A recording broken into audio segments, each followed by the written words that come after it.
Students, उम्मीद कर रही होंगी कि आप लोग मेरी हिस्ट्री के वीडियोस देख रहे होंगे। ज्यादा कुछ नहीं तो लेकिन कम से कम कुछ तो समझ ही रहे होंगे। वैसे भी बेटा आपको मालूम है कि इस बार 12th क्लास में हिस्ट्री की 3 बुक्स हैं। अपने आप में कंटेंट भी बहुत ज्यादा है, उसके बाद हमें फिर प्रोजेक्ट भी करना पड़ता है। तो इसीलिए अगर मानते हो कि कई बार स्टूडेंट्स कहते हैं कि हिस्ट्री बहुत बोरिंग लगती है, लेकिन अगर आपको इसको एक कहानी की तरह पढ़ोगे और समझोगे तो ये आपको बिल्कुल भी बोरिंग नहीं लगेगी, बल्कि आपको इसमें एक इंटरेस्ट आएगा। तो चलिए आज मैं आपको 12th क्लास की हिस्ट्री का एक चैप्टर पढ़ा रही हूँ जिसका नाम है Mahatma Gandhi and the nationalist movement, यानी कि महात्मा गांधी और राष्ट्रीय आंदोलन। बेटा ये शायद इसके बारे में आपको थोड़ी बहुत नॉलेज पहले भी आपने पढ़ रखा हो। जैसे कि आप जानते हो कि जो हमारा राष्ट्रवादी आंदोलन है ये अपने आप में एक बहुत बड़ा कंटेंट है, लेकिन इस चैप्टर में अकॉर्डिंग टू बुक हम जो पढ़ेंगे वो पढ़ेंगे महात्मा गांधी और उनके द्वारा चलाए गए 3 उनके जो सबसे बड़े आंदोलन थे। जो सबसे उनका पहला आंदोलन था वो था नॉन कोऑपरेशन मूवमेंट, यानी कि असहयोग आंदोलन, और जो दूसरा था वो था सिविल डिसओबीडियंस मूवमेंट, यानी कि सविनय अवज्ञा आंदोलन, और जो गांधी जी का तीसरा बड़ा आंदोलन था वो था क्विट इंडिया मूवमेंट, यानी कि भारत छोड़ो आंदोलन। तो इसलिए मैं आपको बिल्कुल एनसीईआरटी के अकॉर्डिंग बुक्स में जो भी कंटेंट है उसी के अकॉर्डिंग आपको पढ़ाऊंगी। तो सबसे पहले हम बात करते हैं महात्मा गांधी जी की। जैसा कि आप जानते हो कि राष्ट्रीय आंदोलन में उनकी भूमिका बहुत महत्वपूर्ण रही। इसका कारण ये था कि उन्होंने जो भी आंदोलन चलाए थे वो सारे जन आंदोलन थे, क्योंकि हमें आजादी इतनी आसानी से प्राप्त नहीं हो सकती थी और गांधी जी इस बात को जानते थे, इसलिए उन्होंने लोगों की जो ताकत थी उसको अपने आंदोलन से जुड़ा और अंग्रेजों को मजबूर कर दिया भारत छोड़ने के लिए। जैसा कि हम जानते हैं गांधी जी जिनका जन्म 2 अक्टूबर 1869 को गुजरात के पोरबंदर में हुआ था और उसके बाद वो वकालत के लिए इंग्लैंड चले गए थे। इंग्लैंड से जब वो वकालत करके भारत में आए तब वे वकालत की प्रैक्टिस के लिए साउथ अफ्रीका चले गए थे 1893 में, और 2 दशक तक वहां रहने के बाद वह इंडिया आए थे जनवरी 1915 में। तो जैसा कि आपने देखा कि उनका अधिकांश समय बाहर ही बीता था, भारत को उन्होंने अभी तक देखा भी नहीं था। और सबसे बड़ी बात की जब वो साउथ अफ्रीका गए थे तो वहां पर उन्होंने नस्ली भेदभाव देखा था, तो उसको समाप्त करने के लिए उन्होंने वहां पर जिस रणनीति का प्रयोग किया था उसका नाम था सत्याग्रह। अगर हम सत्याग्रह का संधि विच्छेद करते हैं तो इसका मतलब होता है सत्य जमा आग्रह। तो इसका मतलब हुआ कि एक अहिंसात्मक तकनीक थी। इसका मतलब था कि सत्य के लिए आग्रह करना, आपको अपने शत्रु को सत्य को मानने के लिए विवश करना। जैसा कि आपने फिल्म भी देखी होगी लगे रहो मुन्ना भाई, उस फिल्म में एक जो कैरेक्टर होता है वो बताता है संजय दत्त को कि एक आदमी मेरे घर के बाहर थूक देता है। तो उसने कहा कि आपको कैसा लगता है? तो उसने कहा कि मुझे बहुत गुस्सा आता है, मन करता है उसको बहुत मारो या उसके साथ लड़ाई झगड़ा करो। लेकिन वो उसको बोलता है कि नहीं, आपको उसके साथ लड़ना नहीं है। वो बोला कि मुझे क्या करना है? तो उसने कहा कि जब भी वो आपके घर के बाहर थूके तो आप बड़े प्यार से मुस्कुराकर उसको साफ कर दीजिएगा। उसने कहा ये ऐसे कैसे होगा, एक तो वो मेरे घर के बाहर थूकेगा और मैं उसको प्यार से। उन्होंने कहा नहीं, तुम ऐसा ही करो देखो। तो उसने ऐसा ही करना शुरू करा। 1 दिन हुआ, 2 दिन हुआ, तीसरे दिन उस इंसान को खुद ही महसूस होता है यार मैं कितना गलत करता हूँ, मैं इसके घर के आगे थूकता हूँ, ये मुझे कुछ भी नहीं कहता है और बड़े प्यार से साफ कर देता। उस दिन उसने उसके घर के आगे थूका नहीं और वह उससे माफी मांगकर चला गया। तो इसी को कहते हैं सत्याग्रह, जहां हमें अपने शत्रु से लड़ने के लिए किसी शारीरिक बल की आवश्यकता नहीं पड़ती है, बल्कि उसको सत्य को स्वीकार करने के लिए उसको विवश होना पड़ता है और अंत में जीत आपकी ही होती है। तो इस सत्याग्रह का सर्वप्रथम प्रयोग महात्मा गांधी जी ने साउथ अफ्रीका में किया गया था। जैसा कि इतिहासकार चंद्रन देव नेसन ने टिप्पणी करी है कि साउथ अफ्रीका ने ही गांधी जी को महात्मा बनाया। वहां से लौटे भारत में जनवरी 1915 में। जब जनवरी 1915 में वे भारत आए तो जब वो यहाँ से गए थे तब भी हम अंग्रेजों के गुलाम थे और जब वे आए तब भी हम अंग्रेजों के गुलाम थे, लेकिन उन्होंने कुछ अंतर पाया। उन्होंने देखा कि अब भारत राजनीतिक दृष्टि से कुछ ज्यादा ही सक्रिय हो गया था। जैसे कि भारतीय राष्ट्रीय कांग्रेस जिसकी स्थापना 1885 में हुई थी, उन्होंने देखा उसकी गांवों और कस्बों में खुलनी शुरू हो गई थी। तो इसका मतलब ये था कि लोग राजनीतिक दृष्टि से ज्यादा ही एक्टिव हो गए थे, सक्रिय हो गए थे। अपनी आजादी को लेकर कहीं ना कहीं उनके अंदर एक राजनीतिक सोच उत्पन्न हो गई थी। और दूसरी बात, 1905 में जब लॉर्ड कर्जन ने बंगाल का विभाजन किया था तो उसके विरोध में एक स्वदेशी आंदोलन चलाया गया था और उसमें 3 नेता उभरकर सामने आए थे जिनके नाम थे लाल बाल पाल, यानी वो लाल बाल पाल के नाम से मशहूर हुए थे। लाल से लाला लाजपत राय, बाल से बाल गंगाधर तिलक और पाल से विपिन चंद्र पाल। ये जो तीनों ही नेता थे, इनका अगर हम जन्म स्थान देखें तो वो तीनों का जन्म स्थान एक दूसरे से काफी अलग था। लाला लाजपत राय का संबंध पंजाब से था, बाल गंगाधर तिलक का संबंध महाराष्ट्र से था और विपिन चंद्र पाल का संबंध बंगाल से था। लेकिन इस आंदोलन में जो ये तीनों नेता उभरकर सामने आए तो वह इस बात की सूचना दे रहा था कि अब हमारा ये आंदोलन अखिल भारतीय स्तर तक फैल चुका है। यानी अब सिर्फ एक वर्ग के लोग इसमें जुड़े नहीं थे, बल्कि पूरा भारत अब अपनी आजादी की लड़ाई में सक्रिय होने जा रहा था।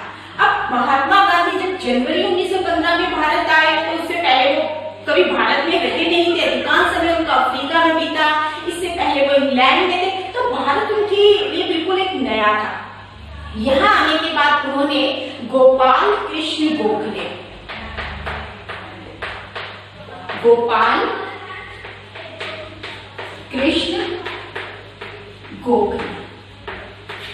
इनको अपना राजनीतिक गुरु माना और इन्होंने उनको सलाह दी गांधी जी को कि आप 1 वर्ष तक भारत का भ्रमण कीजिए ताकि आप यहाँ के लोगों को देख सको, यहाँ की जमीन को, यहाँ की भूमि को जान सको।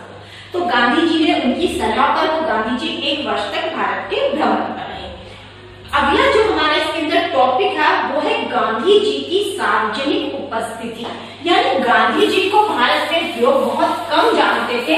पहली बार जो उनकी सार्वजनिक उपस्थिति हुई वो लोगों के सामने आए, वो आए थे फरवरी 1916।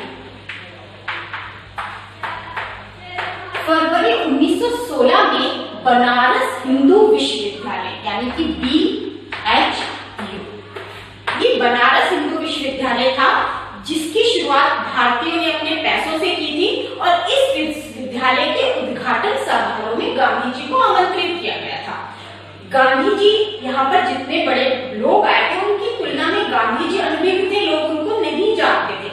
इस सम्मेलन में एनी बेसंट जैसे बड़े बड़े कांग्रेसी नेता हुए थे, बड़े बड़े महाराज आए हुए थे। तो गांधी जी को यहाँ पर इसलिए नहीं बुलाया गया था कि वो एक बहुत बड़े वकील है, बल्कि गांधी जी को इसलिए बुलाया गया था क्योंकि साउथ अफ्रीका में उन्होंने जो सत्याग्रह की तकनीक का इस्तेमाल करके रंग भेद को समाप्त किया था, इस वजह से गांधी जी को इस उद्घाटन समारोह में बुलाया गया। इस उद्घाटन में बड़े बड़े लोग आए थे, सबने बधाई दी कि भारतीयों के पैसों से, उनके श्रम से बहुत बड़े विश्वविद्यालय की स्थापना की गई है। लेकिन जब गांधी जी के बोलने की बारी आई तो उन्होंने बधाई के सुर में सुर ना मिलाते हुए उन्होंने जो वहां पर विशिष्ट वर्ग आए थे उनको आड़े हाथों लिया। उन्होंने कहा कि ये बहुत चिंता का विषय है कि हमारे हजारों लाखों कामगार किसान जिन्होंने इस विद्यालय को बनाने में बहुत मदद की है वो यहाँ पर उपस्थित नहीं है। उन्होंने कहा कि आजादी हमें वकील डॉक्टर के माध्यम से नहीं मिल सकती है, आजादी तो हमें किसान और मजदूरों के द्वारा ही मिल सकती है कि जो इस देश की जनसंख्या का एक बहुत बड़ा हिस्सा। तो इसीलिए उन्होंने कहा कि ये बहुत अच्छी बात है, बहुत बड़ा अवसर है कि भारतीयों ने अपने श्रम से, अपने पैसों से इस विश्वविद्यालय की स्थापना की है। लेकिन हमें इस चीज को याद रखना होगा कि हमें इन किसान, अपने मजदूर भाइयों को अपने साथ लेकर चलना होगा, तभी हमें आजादी की प्राप्ति होगी, तभी हम स्वशासन की स्थापना कर पाएंगे। अब गांधी जी ने अपने इस उद्घाटन समारोह में जो अपने भाषण में जो कुछ कहा वो ये नहीं था कि सिर्फ उन्होंने अपने भाषण में कह ही दिया, बल्कि उन्होंने इसको सत्य भी करके दिखाया। जैसा कि आप जानते हो कि गांधी जी के जो प्रारंभिक 3 आंदोलन रहे थे, 1917 में चंपारण बेटा बिहार में पड़ता है। आपने कहानी सुनी होगी कि चंपारण